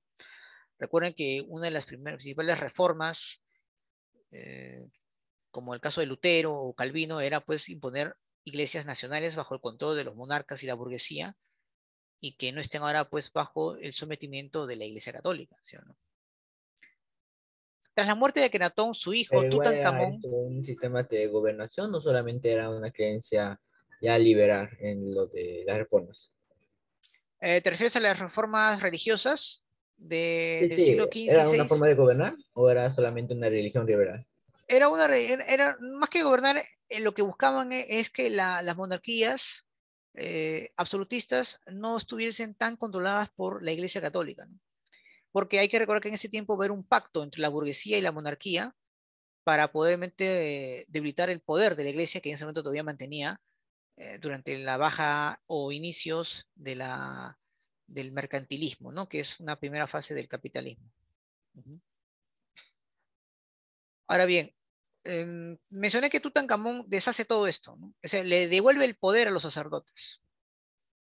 Y bueno, recordemos que Tutankamón no vive mucho tiempo, ¿verdad? Él muere en extrañas circunstancias y va a ser reconocido porque, sin duda, por ser un faraón en la cual se han encontrado importantes reliquias en su tumba, ¿no? Hay que recordar que gracias al descubrimiento de Tutankamón y todo lo que ocurrió después, se inspiran en lo que es pues la creación de la momia, ¿no? Que luego se va a convertir pues no solamente un bestseller en lo literario, sino también en películas, ¿no? Después de la muerte de Tutankamón pasan varios años hasta que aparece otro importante emperador que es Ramsés, ¿no? Ramsés II, ¿no? Que lucha pues contra los hititas, pero que al final pues no puede vencerlos debido a que ellos utilizan armas de hierro. Tanto es así que Ramsés va a ser obligado a firmar un tratado de paz con los hititas. Y este es interesante porque el Pacto de Kadesh, como se le conoce, es el primer tratado internacional más antiguo de la historia, ¿correcto? Interesante, ¿no? El Pacto de Kadesh, ¿no? Ahora, un dato importante, chicos. Si te preguntan en qué periodo se encuentran los más famosos faraones, tú vas a responder en el Imperio Nuevo. Ahí están los faraones más famosos, ¿no? Desde Tutmosis, Amenofis, Akenatón, Tutankamón, Hatshepsut, Ramsés, etcétera, ¿no? Ahí sin duda van a ser los faraones más famosos. Ahora, eh, Ramsés también se caracteriza por ser el único faraón, o el último faraón, pues, de tener cierta autonomía, porque mucho tiempo después, cuando son sometidos por los asirios, pues prácticamente los demás faraones van a ser solamente títeres, es decir, gobernantes que van a estar ahí puestos en función a los intereses de los asirios, ¿no? ¿Correcto? Eso también es algo que debemos recordarlo, ¿no? Eh, Ahora, pero cuando caen los asirios, va a haber un faraón mm, llamado Samético que va a tratar de desvincularse completamente del dominio asirio, ¿no? Es un faraón que va a tener cierta autonomía, ¿no? Y funda su capital en Sais, ¿no? Por eso que se le conoce a este periodo el Renacimiento saíta, ¿no? Lamentablemente, Samético no va a poder, después de su muerte, los sucesores no van a poder, digamos, mantener esa autonomía que había logrado hacer este faraón o implementar este faraón, porque luego va a sufrir pues otras invasiones, ¿no? Luego de sufrir el asedio de los asirios, va a sufrir el asedio de los babilonios, de los persas, de los macedonios con Alejandro Magno, y por último pues se convierte en una provincia romana tras la caída de Cleopatra, ¿no? Eso también hay que recordarlo, ¿no? Y ahí pues prácticamente termina, ¿no? El fin del imperio egipto se da con el fin de la última faraona de la dinastía de los Ptolomeos, que era Cleopatra, ¿no? Cleopatra. Muy bien. Profesor, ¿qué elementos importantes vamos a recordar aquí con respecto a algunos aportes importantes de los egipcios? Empecemos primero con, en este caso, con la escritura, ¿no? A ver, los egipcios se van a caracterizar por tener el uso de signos e imágenes, ¿no? Normalmente pues de animales u objetos, los llamados jeroglíficos, ¿no? Y que claramente pues estos jeroglíficos van a ir evolucionando, ¿no? Con el paso del tiempo. Entre los más importantes tenemos pues la escritura hierática, que es un tipo de escritura jeroglífica abreviada, que de hecho va a ser usada exclusivamente por los sacerdotes, ¿sí? No te voy a olvidar eso. La escritura hierática, ¿ya? Una escritura exclusivamente para el uso de los sacerdotes.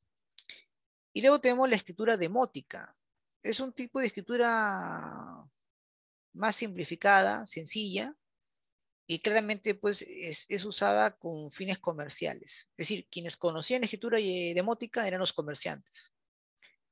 Es erróneo decir pues que fue una escritura del pueblo. El pueblo estaba prohibido de cualquier tipo de conocimiento. Era una escritura que usaban muchos comerciantes para poder hacer sus registros y poder intercambiar productos. Eso sí fue muy útil para ellos, ¿no? En cuanto a religión, fue politeísta, tenía pues importantes dioses, mayormente pues sus dioses eran antropomorfos o morfos, ¿verdad? Mm, entre ellos pues tenemos a Amun-Ra, ¿no? La deidad más importante del Imperio Nuevo, Osiris, dios de la resurrección, Isis, la diosa pues de la luna y esposa de Osiris, al dios Horus, el dios de los cielos, el que tiene ahí la cabeza de halcón, no sé si pueden ustedes apreciar. Bueno, ahí creo que se ve la cámara, ¿no? No puede ver bien. Ahora lo voy a apagar si no. Y tenemos a Set, ¿no? El dios del mal, Hapi, el dios del Nilo y la fertilidad, que está representado por un buey. Anubis, el dios pues del embalsamiento, de la momificación, que tiene pues cabeza de chacal, ¿no? Que son, digamos, las principales deidades, ¿no? Que vamos a encontrar en el antiguo Egipto. Profesor, en cuanto a ciencia, ¿qué dominaban? Las matemáticas, ¿no? Ellos fundaron la geometría, utilizaron la numeración decimal, por ejemplo. En cuanto a astronomía, inventaron pues el calendario de 365 días. En cuanto a medicina, desarrollaron técnicas para embalsamar y modificar cadáveres, por ejemplo. Eso es interesante, ¿no? Profesor, ¿hay una diferencia entre las matemáticas que usaban los antiguos egipcios, los sumerios, o las culturas de Mesopotamia y que luego lo van a usar los griegos y que posteriormente nosotros en la actualidad? Claro que sí. Allá el uso de las matemáticas obviamente era con fines prácticos, ¿no? En cambio, los griegos fueron los primeros en utilizar o plasmar esa numeración en la práctica, convertirlos también en teorías, ¿no? Bueno, la matemática que usamos, si te das cuenta, solamente son teorías, ¿no? No la ponemos en práctica completamente, ¿no? En cambio, los antiguos eh, sociedades del Oriente, mayormente pues utilizar las matemáticas, pero con fines prácticos, ¿no? No tenían un conocimiento teórico en realidad, ¿no? Los griegos son los que van a implementar eso, ¿no? De darle una teoría a las matemáticas que eran utilizadas, repito, con fines prácticos, ¿no? En la vida cotidiana. Incluso las mediciones en esa época no eran pues como lo hacemos ahora, ¿no? En centímetros, metros, ¿no? Ellos utilizaban pues otros instrumentos de medición, ¿no? Codos, pies, pulgadas, codos, en sí, ¿no? En fin, así se llamaban a eh, este tipo de mediciones. E incluso también utilizaban mediciones grandes, ¿no? Por ejemplo, había una medición pues que era pues de casi 100 metros. A eso pues llamaban estadios. Y de ahí justamente proviene pues esos nombres, ¿no? Los estadios, ¿no? Que son obviamente mediciones pues que son de casi 100 metros, por ejemplo, ¿no? Ahora, en cuanto a la arquitectura, era majestuoso. Mayormente las pirámides eran con fines funerarios, eso hay que recordarlo. Algunos no vayan a confundir eso, no, eran con fines netamente religiosos, ¿no? Y bueno, hay que recordar pues que mm, los fines eran netamente pues religiosa y funeraria, ¿no? Ahora, muchos pensamos pues, que son las pirámides, son las únicas, ¿no? En este caso, construcciones funerarias conocidas. Y no, en realidad, pues las pirámides pasaron por un desarrollo o por un proceso evolutivo, ¿no? Las primeras construcciones funerarias eran las llamadas mastabas, jóvenes, ¿no? Posteriormente, estas mastabas se van a convertir pues en las famosas pirámides que conocemos, ¿no? Pero hay que recordar que a partir del Imperio Medio y todo el Imperio Nuevo, los faraones ya no se enterraban en las pirámides, sino se enterraban en cámaras subterráneas, como es el caso de Tutankamón, por ejemplo, que se encontró pues en el famoso Valle de los Reyes. A este tipo de cámaras funerarias subterráneas se le conoce como hipogeos, ¿de acuerdo? Eso es fundamental, no te debes olvidar, ¿no? Hipogeos. Entonces, eran las famosas mastabas, las pirámides que conocemos, y luego tenemos pues los hipogeos, ¿no? Que eran en este caso cámaras subterráneas, ¿ya? Muy bien. Eso digamos es lo más resaltante con respecto pues a los egipcios, ¿no? A los egipcios. ¿Alguna inquietud, alguna pregunta, chicos, sobre... Ah, y los funcionarios más importantes en el antiguo egipcio que eran los que hacían los registros eran pues los famosos escribas, ¿no? A la cabeza estaba obviamente el faraón, luego estaba el gran visir, la casa sacerdotal, los altos mandos militares que tenían un papel importante en el Estado, los artesanos, campesinos y último pues los esclavos, ¿no? Dentro de los funcionarios estaban pues los escribas que les había mencionado, ¿no? ¿Correcto? Muy bien. ¿Alguna inquietud, chicos? ¿Alguna pregunta sobre ese tema? Muy bien, muy No, bien, muy profesor. bien. Muy bien, perfecto. Entonces, vamos a ver, entonces, Akenatón, su nombre original era Amenofis IV y luego se hace pasar o se nombra luego Akenatón, ¿no? En la cual pues va a imponer el monoteísmo. Eh, el propósito era hacer una reforma religiosa, ¿no? Y básicamente pues su propósito era, o el objetivo era pues afianzar su autoridad como faraón y debilitar pues el poder o la influencia pues de la casa sacerdotal, ¿no? De Amon-Ra en Tebas, ¿no? Que era pues que tenía pues ahí el poder, ¿no? Total, ¿no? Concentrado ahí en beneficio de esta casta sacerdotal. Muy bien. Bien, chicos. Una pequeña pausa y luego pues terminamos el tema con geografía, ¿ya? Bien, chicos, en esta última sesión vamos a hablar sobre las fuerzas endógenas y las fuerzas exógenas. Nuestro planeta Tierra sufre grandes cambios y transformaciones, en la cual van a haber elementos internos y externos que justamente hacen la que dan forma a nuestro planeta, ¿no? Recuerden que al proceso de construcción de la corteza terrestre se le va a denominar esto tectonismo o diastrofismo, ¿no? Y su desarrollo pues viene desde los inicios de la formación de la Tierra hasta el presente. Y esto se genera gracias pues a esta dinámica interna de la Tierra llamada geodinámica interna, que también llamamos comúnmente fuerzas internas o endógenas, ¿no? Y empecemos justamente con ellas, ¿no? Vamos a ver acá. Ahí está. Este es nuestro planeta, ¿no? Dividido en varias capas, ¿no? Para muchos eran profesor y dígame usted, en ese sentido, voy a cerrar acá la camarita para que puedan ver completamente, ya un ratito. A ver, no sé si se puede ver. Ven ahí, no, la cámara está completamente limpia, ¿no? No, no hay un cuadro así, ¿no? Lo ven todo, ¿no? Sí, profesor. Ah, ya, perfecto, para que no pierdan nada ahí. Perfecto. Vamos a empezar con las fuerzas internas o endógenas. A ver, profesor, si me preguntan qué son las fuerzas internas o endógenas, bueno, son todas aquellas fuerzas de la Tierra que le van a dar pues un movimiento a la geósfera y que ésta se expresa a través pues de los sismos o de las erupciones volcánicas. Hoy recuerden que lamentablemente se conoce que hace 15 años atrás se dio un importante terremoto en el sur de Ica, ¿no? ¿Y eso por qué se dio, profesor? Porque la placa de Nazca chocó con la placa sudamericana. ¿Y eso produce cambios en la corteza de la Tierra? Por supuesto que sí, ¿no? Tanto las erupciones volcánicas como los seísmos o los terremotos construyen el espacio geográfico, ¿correcto? Lamentablemente este proceso de construcción mayormente es violento y por lo general pues genera daños en la población, ¿no? Ahora bien, el tectonismo y el diastrofismo, jóvenes, ¿en qué consiste, profesor? Consiste pues en un proceso de construcción de la corteza, debido pues a la acción principal de las fuerzas internas, ¿no? O también llamadas fuerzas endógenas. Y aquí pues comprende dos fases, la orogénesis y la epirogénesis. Pero de hecho nos vamos solamente a concentrar aquí, ¿no? Que es la corteza, ¿no? La corteza terrestre, que puede ser la corteza continental y la corteza oceánica, ¿no?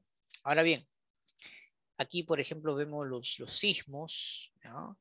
Que son movimientos telúricos provocados, ¿no? O que se dan en la corteza terrestre, y esto se da pues por la convergencia o divergencia o también por las fallas que se dan entre estas cortezas, ¿no? Y aquí podemos encontrar pues dos elementos principales, ¿no? El hipocentro y el epicentro, ¿no? No nos vamos a enfocar completamente en los sismos, ¿no? Voy a más bien, por factor tiempo, en esta oportunidad voy a concentrarme básicamente en el tectonismo o diastrofismo, ¿sí? Un ratito me pierdo acá, ahí está, ¿no? No de acá, ahí está, muy bien, ¿no? Aquí vemos un poco sobre el choque esto de las placas. Profesor, ¿qué es? A ver, por acá creo que está, no sé, bordes, placas laterales, no, no, este ya es, ya, muy bien. Ahí está, ¿no? Estos son, digamos, los choques que se puedan ir dando. Miren, el proceso de orogénesis, jóvenes, es la que nos va a permitir, pues, la formación de las cordilleras, ¿no? Las cordilleras continentales, justamente debido al choque de las placas. Profesor, y entonces, cuando usted habla de convergencia de placas, se refiere al choque de estas placas mismas, claro, sino que es un término técnico, ¿no? Convergencia. Y según la densidad de las placas, que convergen, podemos pues ver de dos tipos, ¿no? La de subducción o la de obducción, ¿no? Ahí está. Ahí vamos a ver acá. Ahí está. Subducción, obducción. Profesor, ¿a qué llama usted subducción? Bueno, la placa pues más densa tiende pues a ir por debajo de la otra placa. A eso se conoce como subducción. En cambio, la obducción es cuando ambas placas se elevan. Y eso permitió justamente la construcción de la cordillera del Himalaya, por ejemplo. Ahora, un detalle muy importante, chicos. En ese proceso de choque de placas, según la consistencia o rigidez de dichas placas que convergen, las deformaciones que en ellas se van a dar pueden ser también de dos tipos, llamadas plegamentos, que es lo que siempre mayormente ocurre en esta parte cuando se ocurren esos movimientos telúricos. Es por eso que cuando los terremotos pues, vienen, no se mueve de un lugar a otro, ¿no? Claro, son los plegamentos, ¿no? Las placas flexibles. Y están también los de fallamiento, que es cuando las placas, al ser tan rígidas, se quiebran. Como la falla de San Andrés, por ejemplo, en San Francisco, cuando obviamente ocurre un movimiento telúrico, ¿no? ¿Y cuál es la diferencia, profesor? Bueno, en el caso del plegamiento, se ondula pues la placa, formando pues una serie así, ¿no? De ondas. En cambio, en el fallamiento se fractura la placa. Esa es la diferencia, ¿no? Un poco la diferencia. Ahora, la heterogénesis, jóvenes, consiste pues en el movimiento lento y vertical e incluso ascenso y descenso de la corteza terrestre que se dan pues en el lugar pues a la formación de los continentes, ¿no? Áreas de la corteza pues que se sitúan por encima del nivel del mar, ¿no? Por ejemplo, un tipo característico de ese tipo de, de formación de estos relieves son los acantilados, ¿no?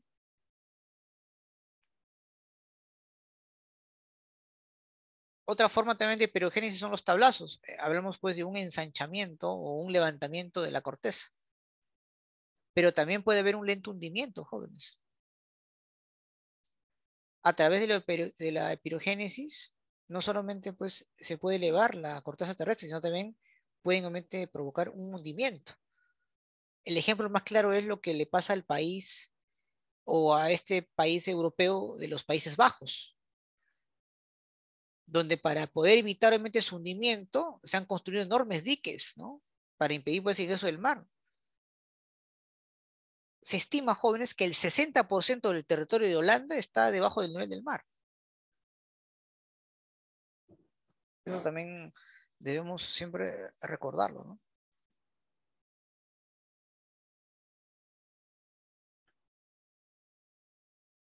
Vamos ahora a ver rápidamente un poco acerca de lo que es las fuerzas externas del relieve, ¿no?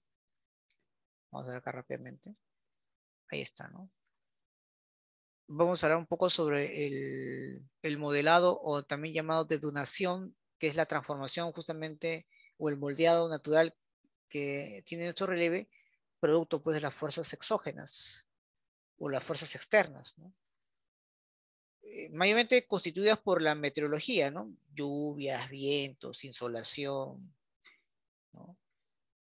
También pues el agua, los ríos, el mar producen una transformación, ¿no? de la corteza terrestre. Ahora, el modelado natural jóvenes de relieve comprende básicamente dos etapas: degradación y agradación. Profesor, ¿qué es la degradación? Esto se da pues a través de la meteorización de la erosión que desgasta la superficie de relieve, ¿no? Por el cual pues favorece el traslado de los materiales hacia otro lugar.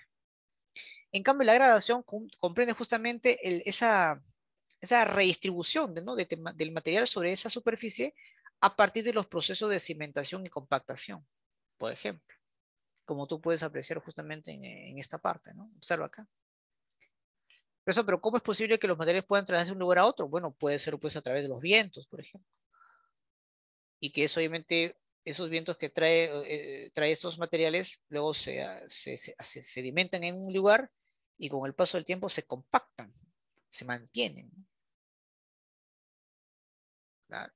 Ahora, la degradación, pues en este caso más común de relieve es la meteorización y la erosión.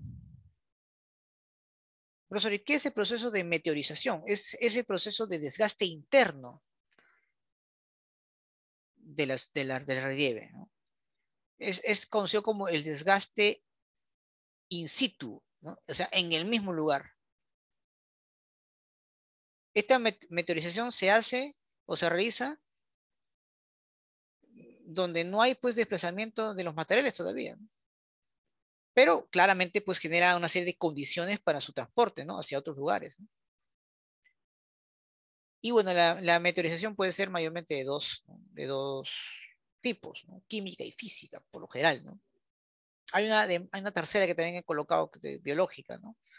Pero principalmente física y química, tenemos que tomar en cuenta. Cuando hablamos de una meteorización química, son los cambios que se van a dar pues en la composición material de la roca por incorporación de elementos o compuestos químicos como por ejemplo el oxígeno, el dióxido de carbono, el agua, ¿no? Y que en este proceso claramente se observan cambios en el color de la roca o en sus propias dimensiones, ¿no? Como su rigidez o el grado de dureza, ¿no? Y entre estos tipos de meteorización química, claramente tenemos la oxidación, la carbonatación y la hidratación, por ejemplo, ¿no? Y la meteorización física o mecánica, por eso, ¿qué significa? ¿En qué consiste? Bueno, son cambios que se dan en la composición del material de la roca por incorporación de elementos químicos como por ejemplo el agua, el hielo, las sales, minerales, etcétera, ¿no? Generalmente pues a condiciones climáticas del lugar, ¿no? Y aquí, en este proceso, jóvenes, se observan cambios en el tamaño de la roca a partir, pues, justamente del progresivo fraccionamiento o fractura que tiene la roca. Ahora, algunos tipos de meteorización física puede ser la termoclastía, por ejemplo, la gelifracción y la alociastia, ¿no? Así también se le conoce, ¿eh? Alociastia. Veamos acá algunos ejemplos, por ejemplo, de cambios como consecuencia de la geodinámica externa. Ahí no sé si pueden ustedes apreciar, por ejemplo, ¿no? Ahí vemos un poco eh, la erosión fluvial, la erosión marina, tenemos la erosión eólica, erosión kárstica, la erosión glaciar, en fin. Pero ¿qué es la erosión, profesor? Ese proceso pues, de desgaste externo de nuestro relieve, ¿no? Prácticamente comprende pues el arranque y transporte de estos materiales hacia otras zonas, por lo general pues zonas bajas, y aquí pues están estos tipos de erosión, ¿no? ¿Por qué se llama fluvial, profesor? Porque el agente que provoca el cambio es el río, el mar, ¿no? Bueno, precisamente el río, ¿no? El río. Aquí pues se puso la excavación pues del cauce, ¿no? ¿Y cuál es la consecuencia? ¿Qué tipo de relieve deja, profesor? Por ejemplo, un cañón. Una de las consecuencias de esta erosión fluvial es el nacimiento de un cañón. Y aquí en el Perú, por ejemplo, tenemos importantes cañones. Es más, tenemos el cañón más profundo del mundo, que es el Cotahuasi, por ejemplo. Tenemos la erosión glaciar, cuyo agente es el glaciar en sí, claro. Ahí pues tenemos el proceso de abrasión y pulido. ¿Qué tipo de relieves deja, profesor? Deja pues en este caso el paso o abra, es decir, caminos naturales que nos permiten transportarnos de un lugar a otro en las zonas andinas. Por ejemplo, para poder pasar de Lima a Junín, tenemos que pasar por un Abra o por un paso, que es Ticlio, por ejemplo, ¿no? O Anticona, como también se le conoce. Tenemos, por ejemplo, la erosión marina provocada por las olas del mar. ¿Qué deja como consecuencia de relieve? Deja como consecuencia de relieve el acantilado, por ejemplo. La erosión eólica se llama así por el viento, ¿no? El viento es el que hace o provoca el cambio en la relieve en la relieve terrestre. Deja como resultado, pues, bosques geológicos, por ejemplo, ¿no? Ahí vas a encontrar, pues, algunos lugares de nuestro territorio donde puedes encontrar, pues, piedras que parecen, pues, formados de bosques pétricos, ¿no? Ahí como tú puedes apreciar ahí en tu pantalla. Y acá en algunas zonas de Lima hemos visto algunos lugares, ¿no? Que puedes ir a visitar, ¿no? Tenemos, pues, la erosión kárstica, por ejemplo. Se le llama así justamente porque provoca, pues, este transformación aguas subterráneas. Si alguna vez, por ejemplo, has visitado Huagapo, por ejemplo, ahí te voy a dar cuenta, pues, ve a ese lugar y toca la cueva, se va a encontrar húmeda, ¿no? Y de color así blanco, ¿no? Claro, porque justamente esa roca es piedra caliza, que ha tenido esta formación básicamente por el constante fluido de estas aguas subterráneas que claramente hacen un cambio importante en la superficie, ¿no?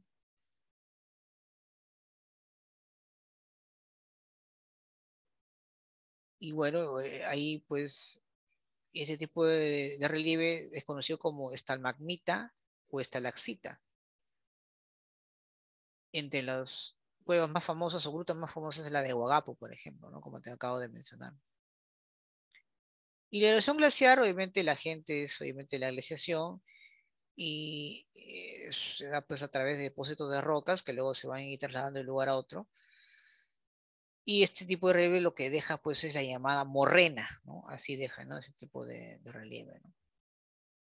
Una vez que estos ya se sedimentan a esta zona o se acercan o se trasladan a este lugar, está lo que es el proceso de compactación, ¿no? Donde estos materiales se consolidan,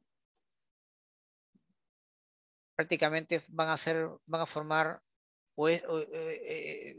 van a ser parte, ¿no? De la, de relieve en la cual ellos se trasladaron. A esto pues se conoce como litificación, ¿no? Entonces, a partir del proceso de compactación, pues se llega a conformar pues las rocas sedimentarias, ¿no? Las cuales pues pueden ser fuentes de concentración de hidrocarburos en unos casos, por ejemplo, ¿no? Ahora, por ahí muchos me dirán, profesor, pero usted también habla de biológico, ¿no? Si te puedes fijar acá. Claro, lo que pasa es que el ser humano actualmente, jóvenes, es también un agente modelador de relieve, ¿no? En la organización del espacio geográfico del ser humano, claramente transforma nuestro relieve. Sobre todo desde la segunda revolución industrial, el ser humano, con el fin de satisfacer sus necesidades, transforma los recursos naturales en bienes terminados en muchos casos. Y que claramente provoca un impacto ambiental. Por ejemplo, la actividad minera, la construcción de la infraestructura vial. Por eso es que hoy en día el hombre se convierte pues en un transformador, ¿no? Del relieve, un agente modelador del relieve, que transforma la superficie de la Tierra, para bien o para mal. Porque claramente pues el impacto ambiental sobre la naturaleza repercute en el hombre mismo, en el ser humano, ¿sí o no? Y bueno, pues en este caso, pero siempre pues en este caso, como mencioné, las personas pues de menos recursos económicos son las que más se afectan, ¿no? Por eso es que hoy en día, para evitar pues un mayor deterioro de los recursos que se explotan, se habla bastante de lo que es el desarrollo sostenible, ¿no? Que es el uso racional de los recursos sin afectar pues un impacto ambiental negativo y que también estos puedan ser utilizados para las futuras generaciones. Muy bien, chicos. Bueno, hasta aquí lo que es el tema de ciencias sociales en la semana número 3. Me disculpo que me haya excedido un poco el tiempo. Y bueno, nos estamos reencontrando pues la próxima semana. ¿Ya? Que tengan pues un lindo inicio de semana, cuídense y nos estamos viendo el próximo lunes. Un fuerte abrazo a todos y a todas.